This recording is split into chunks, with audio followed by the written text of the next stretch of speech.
جیسا کہ آپ جانتے ہیں کہ پچھلے یہ کنٹینٹ جو ہم نے بنایا تھا اس میں ہم نے ناول کے فن سے متعلق ناول کی ابتدا، ناول کس الفاظ کس زبان کا الفاظ ہے، ناول کی تعریف سے متعلق ہم نے پڑھا تھا۔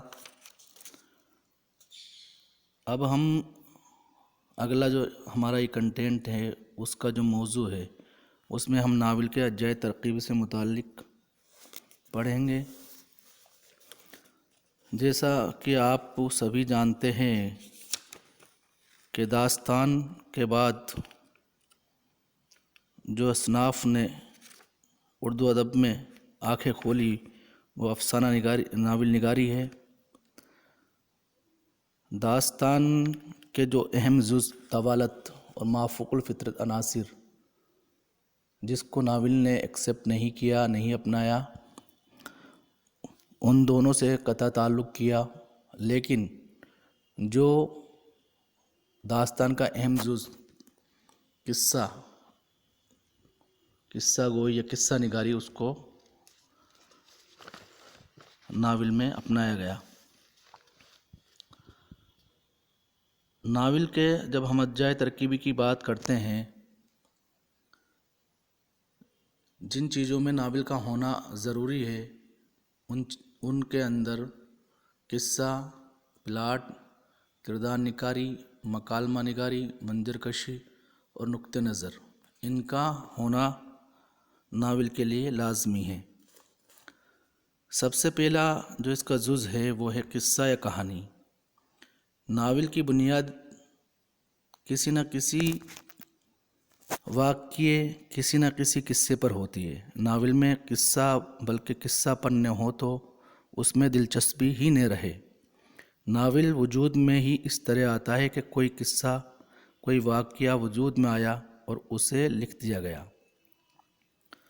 جو ناول پڑھتا ہے اس کی ساری توجہ اس بات پر رہتی ہے کہ کیا ہوا اور آگے کیا ہونے والا ہے، اور فنکار کی یہ ذمہ داری ہے کہ وہ اس دلچسپی کو برقرار رکھے۔ کون سی دلچسپی؟ کہ قصے میں کیا ہوا اور اب آگے کیا ہونے والا ہے۔ اس کی صورت یہ ہے کہ کہانی اس طرح آگے بڑھے کہ پڑھنے والا یہ جاننے کے لیے بےتاب رہے، پڑھنے والا یہ جاننے کے لیے بےتاب رہے کہ اب کیا ہونے والا ہے۔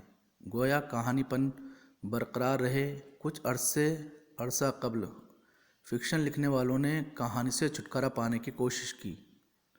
یہ صورت نہ برقرار رہی اور نہ رہ سکتی ہے۔ تو قصہ اس طریقے سے قصہ بیان کیا جائے کہ قاری کی توجہ برقرار بنی رہے اور وہ یہ جاننے کی کوشش کرے کہ قصے میں کیا ہوا اور آگے کیا ہونے والا ہے۔ تو یہ ناول کا ایک اہم جز ہے، اور قصہ ایسا ہو کہ وہ بالکل سچا لگنا چاہیے، اس کے اندر حقیقت ہونی چاہیے، ایسا نہ ہو کہ اس میں مبالغہ آرائی بہت زیادہ ہو۔ پلاٹ ناول نگاری کا اہم جز ہے۔ کہانی میں پیش کیے جانے والے واقعات کی ترتیب کو پلاٹ کہا جاتا ہے۔ ناول کے واقعات فرضی ہونے کے باوجود انہیں قابل فہم انداز میں اور فنکاری کے ساتھ پیش کرنا ہوتا ہے۔ پلاٹ کو ریڑھ کی ہڈی کی سی اہمیت حاصل ہے۔ جس طریقے سے انسانی جسم میں ریڑھ کی ہڈی کو مقبولیت حاصل ہے، ریڑھ کی ہڈی سے پورا جسم کھڑا ہوتا ہے، اسی طریقے سے ناول کے اندر پلاٹ کی اہمیت ہے۔ واقعات کی ترتیب ایسی فنکاری اور چابک دستی سے کرنی ہوتی ہے کہ عمل اور رد عمل کی تمام کڑیاں فطری اور منطقی طور پر زندگی کی عام روش کے مطابق محسوس کی جا سکے، کسی قسم کی بیزاری یا مصنوعی پن کا احساس پیدا نہ ہونا پائے۔ اس طرح کے پلاٹ کو منظم مربوط پلاٹ کہا جاتا ہے۔ امراؤ جان ادا ناول کا پلاٹ منظم اور گٹھا ہوا ہے۔ تو پلاٹ جو ہونا چاہیے، وہ پلاٹ کہتے کسے؟ یہ واقعات کی ترتیب۔ اور پلاٹ کیسا ہونا چاہیے؟ مربوط ہونا چاہیے، اور اس کا اگزامپل ہمیں کہاں ملتا ہے؟ امراؤ جان ادا کا جو ناول ہے اس میں ہمیں یہ چیز دیکھنے کو ملتی ہے۔ اب ہم بات کرتے ہیں کہ پلاٹ کتنے طریقے کے ہوتے ہیں، اردو ادب میں کتنے طریقے کے پلاٹ ہیں۔ تو ناول میں اگر واقعات بے ربطی کے ساتھ پیش کیے گئے ہوں تو ایسے پلاٹ کو غیر منظم کہا جاتا ہے۔ ایک تو مربوط ہوتا ہے، منظم ہوتا ہے، اور ایک غیر منظم ہوتا ہے۔ تو بے ربطی کے ساتھ اگر واقعات ہم پیش کرتے ہیں جس میں کوئی ربط نہیں ہوتا ہے، ایک بات یہاں کہہ دی دوسری بات جس کا تعلق پہلی والی بات سے ہے ہی نہیں، تو اس میں تسلسل اور وہ منظم ہو، مربوط ہو ایک دوسرے سے۔ اور اگر بے ربطی ہے تو وہ پلاٹ غیر منظم کہا جاتا ہے۔ غیر منظم پلاٹ کمزور اور بیجان ہوتے ہیں۔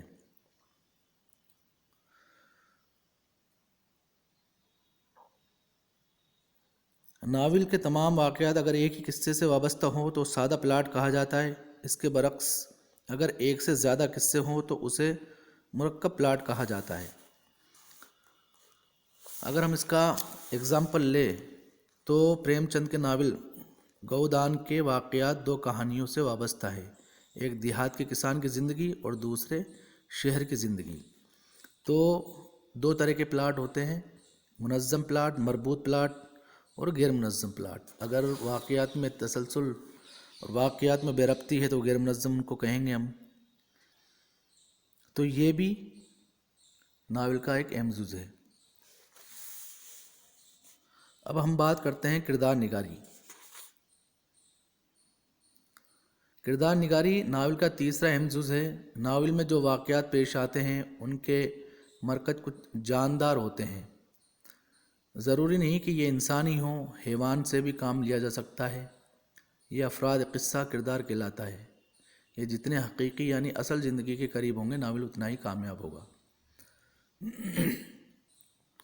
تو کردار جیتے جاگتے ہونے چاہیے، ان کا تعلق حقیقت سے ہونا چاہیے، سماج سے ہونا چاہیے، اصل زندگی کے قریب ہونے چاہیے، تو وہی کردار کامیاب کردار ہوں گے۔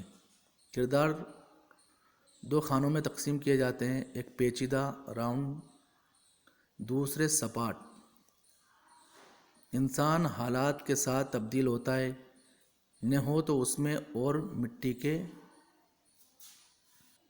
جن کرداروں میں ارتقاء ہوتا ہے یعنی جو کردار حالات کے ساتھ تبدیل ہوتے ہیں وہ راؤنڈ کہلاتے ہیں، جیسے پریم چند کا حوری اور اس امرکانت کا مرزا ہادی رسوا کے امراؤ جان ادا اور سلطان مرزا۔ تو جو کردار حالات کے ساتھ تبدیل ہوتے ہیں وہ کردار فلیٹ، وہ راؤنڈ کردار کہلاتے ہیں۔ اس کا جو اگزامپل انہوں نے دیا ہے وہ ہے پریم چند امرکانت، جو کردار ہے پریم چند کے ناولوں میں مرزا ہادی رسوا کے امراؤ جان اور سلطان مرزا، یہ راؤنڈ کردار کے اگزامپل ہے۔ اسی طرح کے کردار جیتے جاگتے کردار کہلاتے ہیں اور ادب کی دنیا میں امر ہو جاتے ہیں۔ تو اگر کردار جیتے جاگتے ہوں گے، حقیقی زندگی سے ان کا تعلق ہوگا، تو وہ کردار ہمیشہ اردو ادب کی دنیا میں امر ہو جاتے ہیں، کوئی انہیں بھلا نہیں پاتا۔ اور ہر ادبی دنیا کا جو ادبی دنیا سے تعلق رکھتا ہے وہ انہی سے متعلق باتیں سماج کے اندر بتاتے ہیں۔ جو کردار ارتقاء سے محروم ہوتے ہیں اور پورے ناول میں ایک ہی سے رہتے ہیں وہ سپاٹ یا فلیٹ کہلاتے ہیں۔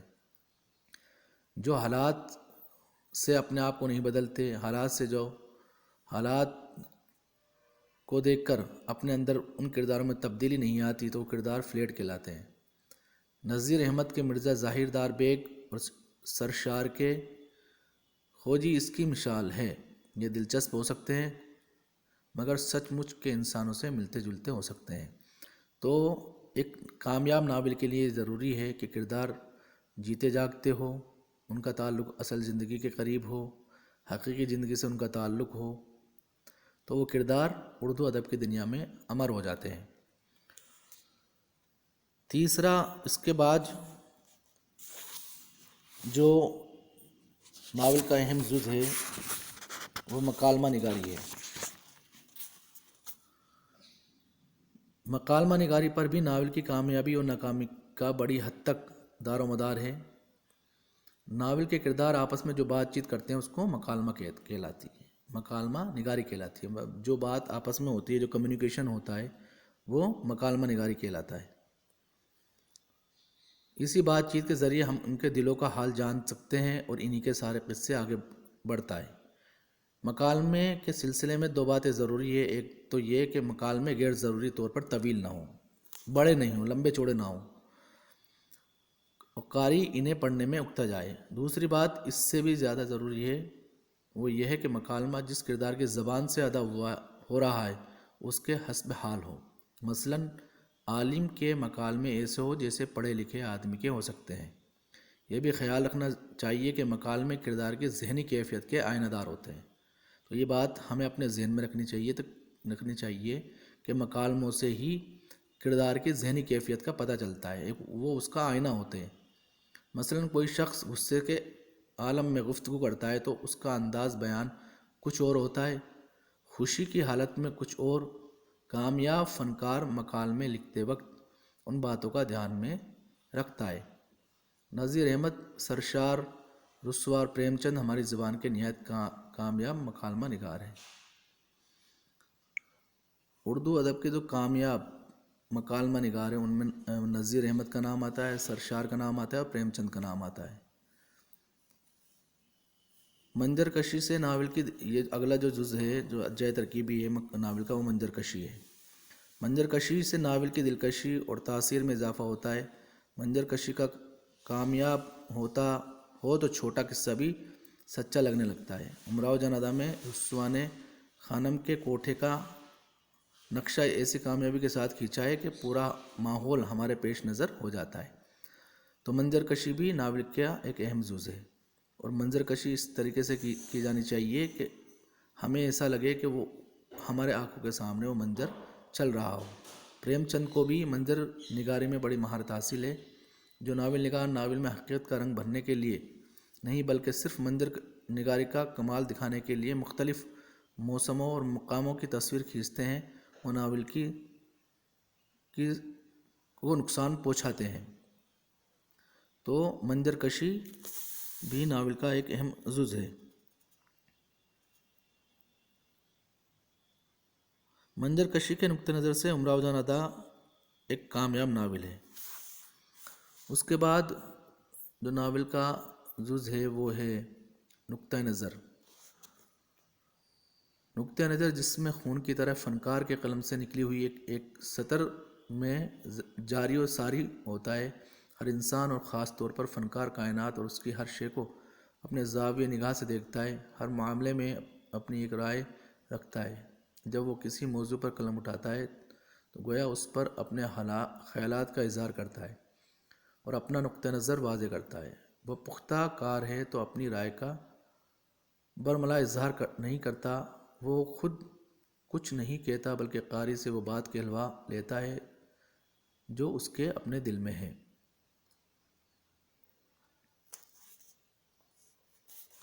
ہر فنکار کا اپنا نقطہ نظر ہوتا ہے اور اس کی ہر ایک تخلیق میں کار فرما رہتا ہے۔ ہر فنکار کا اپنا ایک نقطہ نظر ہوتا ہے، وہ اپنی تخلیق میں کار فرما رہتا ہے، لیکن ناول میں نقطۂ نظر بہت واضح اور نمایاں ہو جائے تو ناول کے حسن میں کمی آ جاتی ہے۔ تو اس بات کا ہمیں دھیان رکھنا ہوگا اور دھیان رکھنا چاہیے ایک ناول نگار کو کہ اگر نقطہ نظر بہت واضح اور نمایاں ہو جائے تو وہ ناول کے حسن میں کمی کر دیتا ہے۔ کسی موز تینشیں کی طرح نقطہ نظر کو ناول میں جاری تو ضرور ہونا چاہیے، مگر یہ ایسا نہ ہونا چاہیے کہ یہ فن پر حاوی ہو جائے اور ناول کے حسن کو مجروح کر دے۔ تو یہ چند ناول کے اجزائے ترکیبی تھے اور یہ ناول کے لیے اہم مقام رکھتے ہیں۔ ان سبھی اجزائے ترکیبی کو ہمیں پڑھنا چاہیے، سمجھنا چاہیے، کس طریقے کے پلاٹ ہونا چاہیے، قصہ کس طریقے کا ہونا چاہیے، منظر کشی کس طریقے سے کی جانی چاہیے۔ ایک اور ہم چاہے تو اس میں جذبات نگاری کو بھی شامل کر سکتے ہیں۔ ناول کی کامیابی کا انحصار کردار کے جذبات کی کامیاب عکاسی پر ہوتا ہے۔ جذبات نگاری کرتے وقت ناول نگار کو نفسیات انسانی اور فطرت شناسی کا خیال رکھنا ضروری ہے، اور موقع و محل کے لحاظ سے احساسات اور جذبات کی عکاسی کرنی چاہیے۔ جو خیالات اور احساسات کا اظہار ہو وہ موقع اور محل کو دیکھ کر آدمی کریں۔ تو جذبات نگاری بھی ناول کا ایک اہم جز ہے۔ ہم نے اس سے پہلے ناول کی تعریف، ناول کس زبان کا الفاظ ہے، اس سے متعلق اظہار خیال کیا۔ آج ہم نے ناول نگاری کے اجزائے ترکیبی کو پڑھا۔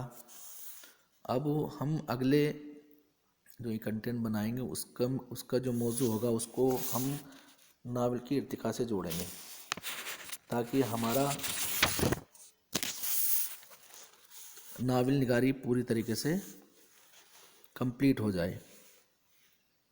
اور آپ کو جیسے پتہ ہے کہ ای کنٹینٹ بنانے کا مقصد تبھی پورا ہوگا جب آپ ان ای کنٹینٹ کو یوٹیوب پر جا کر پڑھیں گے، دیکھیں گے اور اس چینل کو سبسکرائب کریں گے۔ شکریہ۔